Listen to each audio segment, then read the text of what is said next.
So my country was the Dominican Republic. On this presentation, I'm going to focus on four main aspects of the Dominican Republic's culture and identity: history, politics, economics, and religion. The research I obtained throughout this whole presentation kind of allowed for me to develop a better understanding of the country and kind of just develop a newfound appreciation for their culture. The rich history of the Dominican Republic is very interesting to learn about. I'm going to touch into that a little bit later on. Definitely interesting to learn about. Within this research, I use texts such as um, The Unforeseeable Diversity of the World by Edward Glissant and The Beautiful Soul of Don Damien by Juan Bosch. These texts kind of aided my research, kind of just set a good foundation for the presentation as a whole. On top of this, they kind of allowed for me to develop a newfound appreciation for the Caribbean culture and identity. And from this presentation, I hope to really expand my horizons and diversify myself by learning about the history of a country in the Dominican Republic that I don't know much about, but I definitely learned a lot about it throughout this entire research process. And to start, I'm going to focus on the history of the Dominican Republic. It was founded on February 27th, 1844. The territory was initially discovered by Bartholomew Columbus, brother of Christopher Columbus, and the Spaniards in 1496. The Spanish established their first colony in the New World at Santo Domingo, which is what the Dominican Republic was called before gaining its independence, which I'll touch on a little bit. Thereafter, the Dominican Republic was under constant colonization from Europeans. It was from 1795 to 1822. Santo Domingo and the Dominican Republic changed hands several times. The French gained control after years of battles and struggles. In the year after, control of the Dominican Republic would shift hands from, started with the Spaniards to the French to the British and then back to the Spaniards. Kind of just to limit further battles and struggles, France and Spain signed the Treaty of Ryswick, which gave the western part of Santo Domingo to the French, which is now presently known as Haiti, and the eastern part of Santo Domingo to Spain, which is known as the Dominican Republic. Slavery is a big component of the territory. During that time, but eventually, over time, the residents of Santo Domingo developed an uprising against this oppressive Spanish rule that resulted in their independence and the establishment of an independent country known as the Dominican Republic. Their first constitution was adopted on November 6th, 1844. It was kind of interesting when I was doing my research. I noticed that the country went on to write 39 different constitutions, which is the most by any country, the most any country's ever adopted.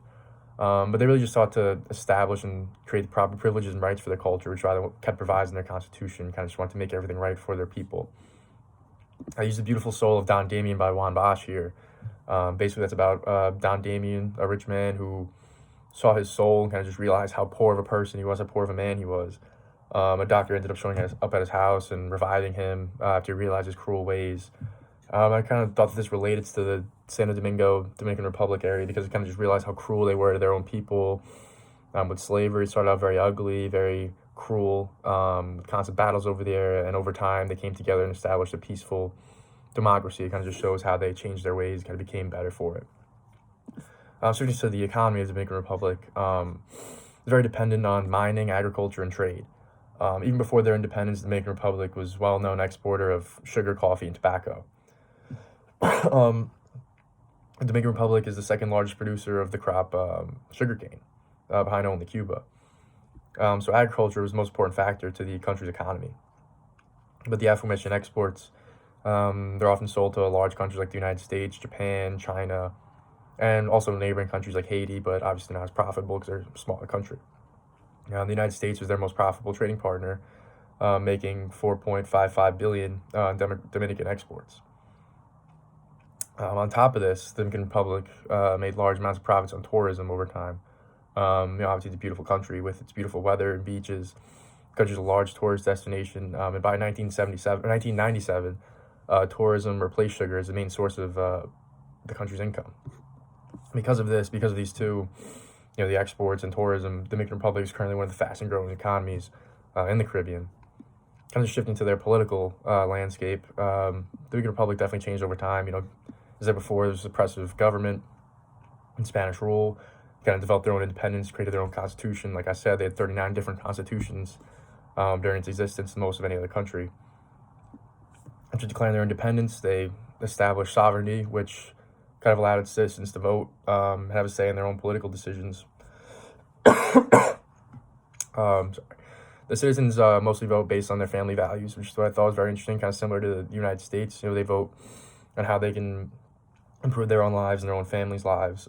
It's kind of, they vote based on their own personal, moral decisions. The country values family very much.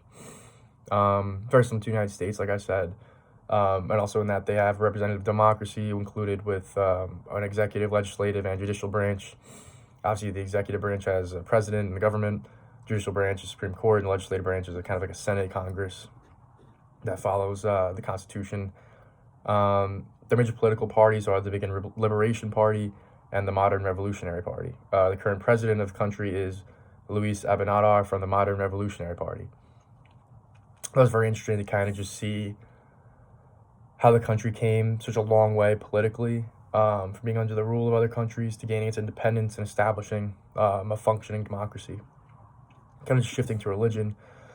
It's a widely known and practiced within the Dominican Republic, with Christianity being recognized as the official state religion. This kind of just stems from the Spaniards controlling the territory for long periods of time, kind of just influencing the area's culture. And currently more than 75% of the country are practicing Christians.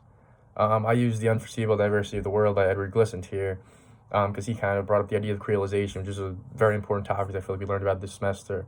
I feel like it wouldn't, I had to include it here because it's just a fascinating idea where, cultures and languages are blended into one another, kind of create a new culture within the Caribbean, or in this case, the Dominican Republic.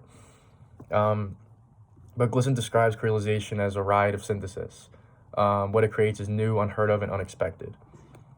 So basically the blend of different ideas of religion, with the Spaniards, British, the French, everyone coming together, kind of created large amounts of Catholics in the Dominican Republic. But many Dominicans viewed the Roman Catholic clergy with ambivalence. They respected their religious authorities, priests, bishops, everything like that with religious matters.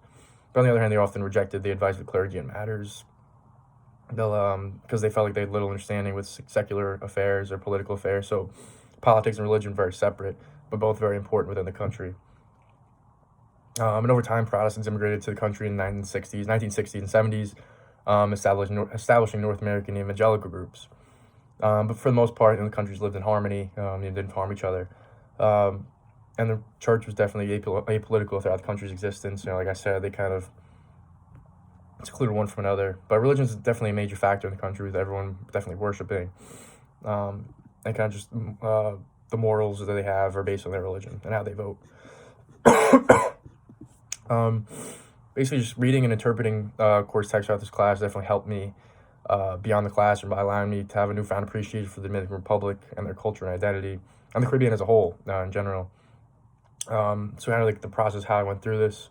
I first determined which country would be interesting for me. I've chosen the Dominican Republic because I didn't know much about it other than that, I knew some baseball players that are from the Dominican Republic in the MLB. They kind of immigrated over here to play baseball. I kind of want to know, where did they come from? What's the political scene there? Is there a reason they came over or something like that? But it's very interesting to know. I didn't know anything about the Dominican Republic until I started doing this research on their history, economics, political, and religion. The four main aspects of their country, definitely I wanted to focus on those four, because I feel like they were most important to their culture and identity. Next, I took this research that I had and compared to the text from the course, using the one from Glissant.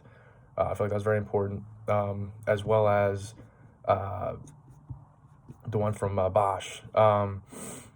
And I did extensive research on these four aspects, kind of combined it with these texts, and kind of just created a formidable outline. Definitely through this entire presentation, I feel as though I expanded my horizons, kind of diversified myself by learning about the history of a different country that I knew little about. Someone who's never visited the Dominican Republic, I haven't gone on my way to learn more about them. I think it's very important for me to kind of grow in my learning and immerse myself in a way that I didn't know that I could. So it was definitely interesting to learn about.